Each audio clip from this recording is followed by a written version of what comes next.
Assalamualaikum warahmatullahi wabarakatuh. Selamat pagi, anak sekalian. Sebelum memulai pelajaran kita pada pagi hari ini, alangkah lebih baiknya kita berdoa dahulu. Berdoa dipersilakan.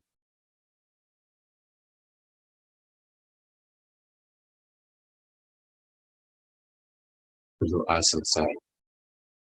Bagaimana kabarnya anak-anak sekalian? Sehat semua ya? Alhamdulillah.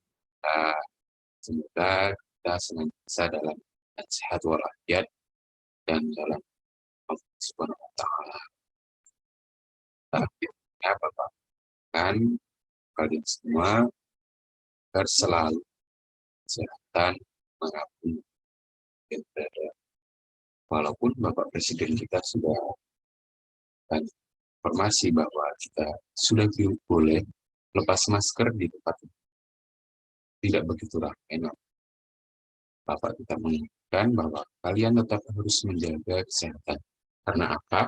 Karena kalau tubuh kita dalam keadaan sehat, maka motivasi belajar dalam diri kita ini akan lebih meningkat. Effort belajarnya itu lebih tinggi.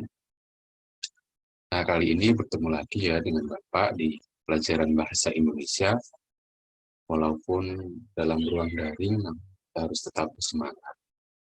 Kali ini Bapak akan menyajikan materi PowerPoint.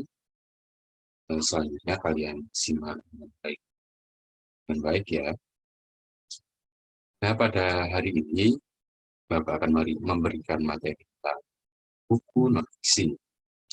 Pada pertemuan sebelumnya, kita sudah membahas tentang apa itu buku fiksi, dan sekarang kita akan membahas tentang buku non-fiksi. Untuk mengingat kembali, apakah masih ada yang ingat apa itu fiksi? Coba Bapak mau mendengarkan dari kalian, apakah masih ada yang ingat tentang buku fiksi?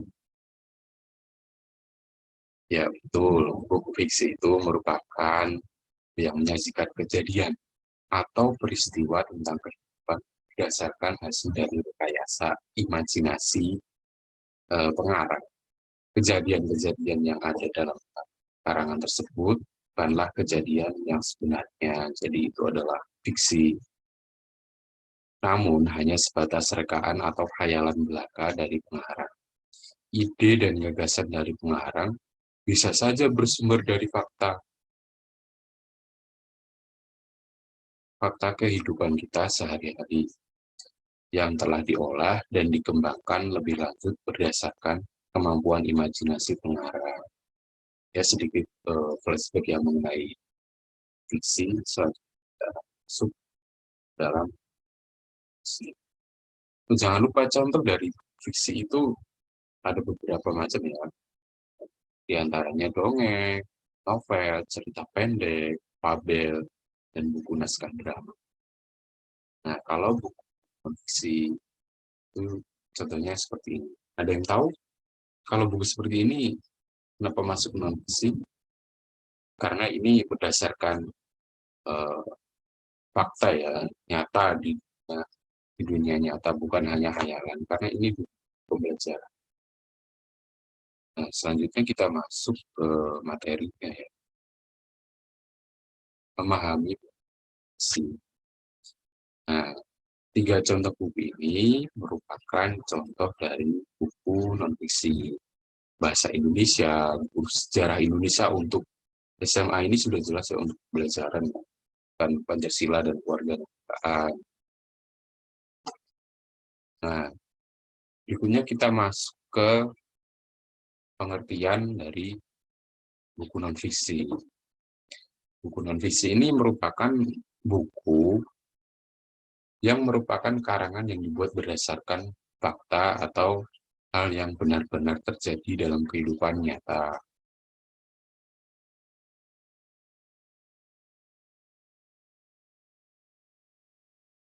Nah, tentunya buku non-fiksi ini materinya bersifat faktual atau peristiwa yang benar-benar terjadi dalam kehidupan sehari-hari kita. Ini berarti semua yang terkandung dalam buku fiksi adalah nyata. dalam kehidupan kita. Nah, ini merupakan pengertian dari non-fiksi ya, bahwa non-fiksi bersifat faktual atau nyata, bahwa maksud dari sifat faktual itu nyata begitu, benar-benar terjadi, terkait dengan waktu. Dan kata lain, kejadian faktual bisa terjadi di masa lalu ataupun di masa sekarang. Selanjutnya, karangan non-fiksi dikelompokkan menjadi dua jenis. Yang pertama ada non-fiksi murni. Apa itu non-fiksi murni? Nah, non-fiksi murni merupakan suatu karangan pengembangan yang berdasarkan data-data yang pasti. Contohnya, ini seperti yang Bapak tulis di PowerPoint-nya. Skripsi, karya ilmiah, laporan, makalah, tesis, dan lain sebagainya. Nah, jadi jika kalian mendengar, apa itu non-fiksi murni? Nah, berarti ingat bahwa non-fiksi murni ini berdasarkan data-data yang pasti. Contohnya, kalian membuat karya ilmiah, berarti data itu harus kalian pegang terlebih dahulu, kalian kumpulkan terlebih dahulu. Bagaimana cara mengumpulkannya? Yaitu dengan studi kasus, dengan penelitian. Selanjutnya adalah non-fiksi kreatif. Apa itu non-fiksi kreatif? Non-fiksi kreatif itu adalah suatu karangan berdasarkan data pasti yang didapatkan, kemudian dikembangkan berdasarkan imajinasi. Nah, jadi berbentuk puisi dan novel. Begitu. Datanya itu pasti, tapi dikembangkan lagi dengan berdasarkan imajinasi. Nah, biasanya jika puisi dan novel itu ada kata-kata imajinasinya ya, seperti itu. Nah, selanjutnya adalah jenis-jenis buku non-fiksi.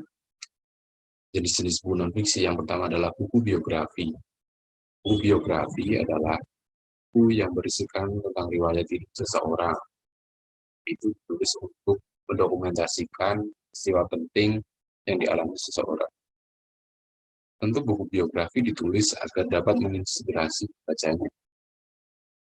Dan biasanya buku biografi ini menuliskan kisah orang-orang yang sukses. Kisahnya seperti pendiri Facebook, Mark Zuckerberg atau siapa itu ya, pengucapannya Mark Zuckerberg gitu. Kan itu ada buku biografinya. Atau Khairil Tanjung, si anak singkong gitu.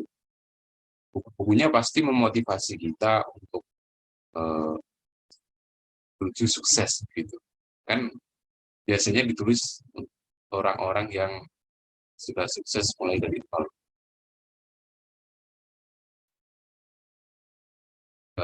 Khairil Tanjung itu biasanya disebut anak singkong ya, karena anak kampung yang bisa sukses di ibu kota.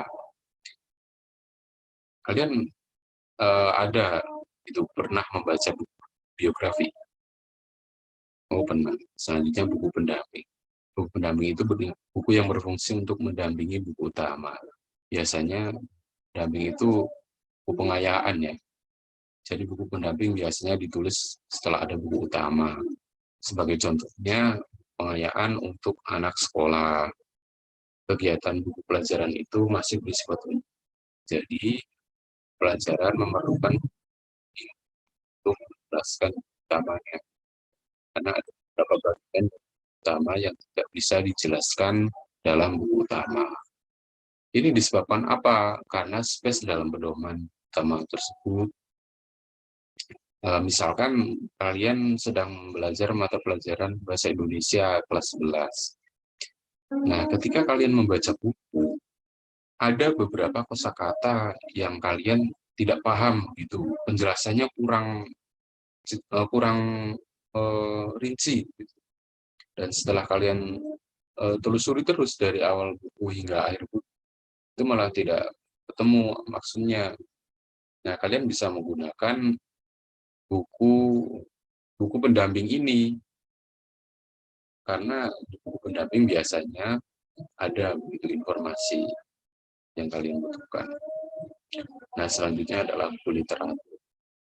Buku literatur adalah buku yang difungsikan sebagai rujukan kajian keilmuan. Buku literatur ini sering disebut sebagai diktat atau buku kuliah ya. Buku literatur ini sering ditulis berdasarkan penelitian. Jadi, buku ini mempunyai kadar keilmian yang sangat tinggi, ya. Maka mungkin sering ditulis oleh dosen atau peneliti. Jadi ini lebih pada keilmuan gitu. Biasanya buku ini adalah buku perkuliahan seperti itu. Nah, selanjutnya adalah buku motivasi ya. Buku motivasi adalah buku yang berisikan kajian psikologi untuk membantu membangkitkan gairah atau semangat pembacanya. Buku motivasi dapat disusun berdasarkan kajian keagamaan dan moral. Motivasi sering ditulis oleh entrepreneur. Dengan membaca buku motivasi ini, pembaca mendapatkan energi baru untuk meneruskan hidup. Nah, biasanya kalau kita baca buku motivasi, kita menjadi bergairah gitu. Kita lebih menggebu semangatnya. Karena mengapa? Karena biasanya dalam motivasi tersebut ada beberapa kisah nyata yang terjadi oleh seseorang penulis tersebut. Mengapa semangat kita bisa menggebu-gebu setelah membaca buku motivasi? Karena biasanya dalam buku motivasi itu ada beberapa kisah nyata yang terjadi oleh penulis tersebut. Jadi kita ternyata seseorang tersebut sukses seperti ini toh. Ini begini untuk sukses ya. Biasanya kita jadi termotivasi ingin mengikuti jejaknya begitu, seperti bagaimana kiat-kiat untuk menjalani hidupnya untuk sukses. Misalnya dalam keadaan yang serba minim tapi bisa untuk sukses begitu. Selanjutnya ciri-ciri dari buku non-fiksi. Yang pertama adalah menggunakan bahasa yang formal. Ciri ini adalah ciri yang paling menonjol dari segi penulisannya. Buku non-fiksi disampaikan menggunakan bahasa yang formal, sesuai dengan bahasa yang baik dan benar. Nah, meskipun ada beberapa buku non-fiksi yang menggunakan bahasa yang santai seperti buku motivasi dan referensi, walaupun begitu penulisannya tetap menggunakan bahasa Indonesia yang sesuai dengan EYD. Setiap penerbit memiliki kategori yang berbeda-beda ya terkait dengan penulisan buku non-fiksi. Ada penerbit yang menerima buku dengan ide baru dan penggunaan bahasa baku. Ada juga penerbit yang menerima buku-buku dengan penggunaan bahasa yang sesuai dengan karakter penulis asalkan masih sesuai dengan EYD. Nah, selanjutnya adalah sifat kata yang digunakan di notatif. Maksudnya apa di notatif? Ada yang tahu? Ya, kata denotatif adalah kata yang mengandung makna sebenarnya. Informasi yang disampaikan penulis disajikan secara lengkap, to the point, dan tegas. Jadi penulis tidak mau bertele-tele dalam memberikan informasi. Atau penulis ini tidak mau belibet itu memberikan informasinya. Selain itu, penulis juga ingin memberikan motivasi dan inspirasi kepada membaca. Selanjutnya adalah ciri non-fiksi, yaitu berdasarkan fakta. Sifat dari isi berita pada karangan non-fiksi adalah fakta dan faktual sesuai dengan data yang diperoleh. Karena apa? Karena ini adalah buku yang disampaikan bersifat faktual, pembaca bisa langsung memperoleh manfaat dari informasi dalam buku tersebut. Jadi tidak boleh mengada-ada atau mengarang ya, harus berdasarkan fakta benar terjadi. Bisa dibuktikan dengan data ya. Kemudian ciri buku non-fiksi selanjutnya adalah tulisannya berbentuk tulisan ilmiah populer. Nah, maksudnya apa? Maksudnya adalah tulisan tidak melulu menggunakan bahasa yang kaku, melainkan maksud dari tulisan dapat dipelajari secara mandiri.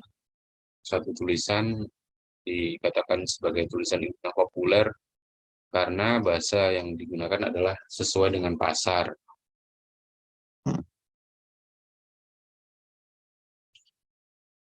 Nah, dalam hal menggunakan sumber referensi, tidak serta-merta langsung ditulis ulang begitu saja ya untuk buku non-fiksi, melainkan ditulis kembali sesuai dengan pemahaman sendiri. Cara lebih baik yang untuk diterapkan yaitu dengan cara mengkombinasi ide penulis dengan sumber referensi. Jadi digabungkan begitu, ide penulis dengan sumber referensi. Kemudian yang terakhir adalah ciri dari buku non-fiksi adalah temuan yang dituliskan adalah temuan baru atau pengembangan dari sudah ada. Salah satu ciri-ciri buku non-fiksi yaitu ditulis karena memiliki tujuan untuk menyempurnakan ide dari ulasan naskah terlebih dahulu. Selanjutnya, karangan ini bisa juga pengembangan ide baru gitu. Nah, ide baru itu didapatkan dari sebuah pengembangan atau sebuah ulasan begitu. Jadi, ketika ada sebuah ulasan, kalian bisa mengembangkan ide yang baru gitu, ide yang dikembangkan dari ulasan sebelumnya begitu ya. Nah, selanjutnya ada penugasan untuk kalian ya agar lebih aktif begitu. Tugasnya yaitu yang pertama, kalian harus mengelaborasi buku yang sudah dibawa dan dibaca dengan membaca ulang secara singkat ya. Tentu saja kalian sudah membacanya.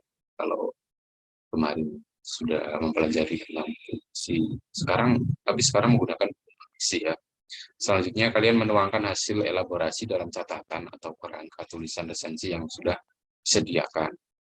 Dan kalian secara individu ya, ini bukan tugas kelompok tapi individu, secara individual mencoba menulis resensi buku yang dibawa. Jadi kalian menulis resensi buku yang dibawa ya. Selanjutnya kalian mengembangkan catatan tersebut menjadi sebuah teks resensi, dilengkapi dengan langkah-langkah, struktur, dan kaidah kebahasaan yang tepat. Baik, sudah jelas ya tugasnya kalian membuat teks resensi dari buku non-fiksi yang sudah dibaca. Nah, dari pembelajaran kita pada pagi hari ini, apakah ada yang bisa menyimpulkan ya? Kalau tidak, nanti kesimpulannya dari Bapak. Jadi buku non-fiksi itu adalah sebuah karya tulis yang dituangkan ke dalam sebuah buku. Tentunya akan disertai dengan beragam komentar ya.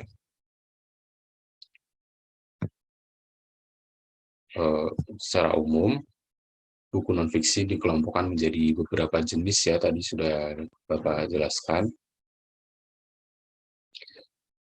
Buku non-fiksi merupakan kebalikan dari karangan fiksi. Karangan non-fiksi menjelaskan kejadian yang sebenarnya. Tadi kan sudah Bapak jelaskan, buku non-fiksi ini berdasarkan fakta atau faktual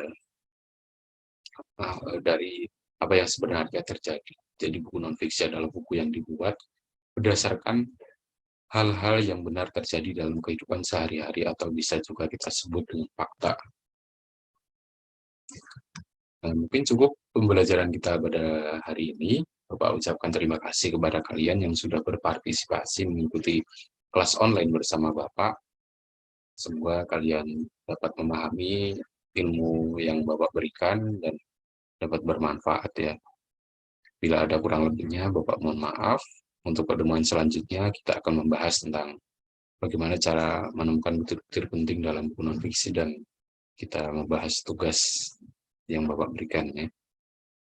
Bapak akhiri, wassalamualaikum warahmatullahi wabarakatuh.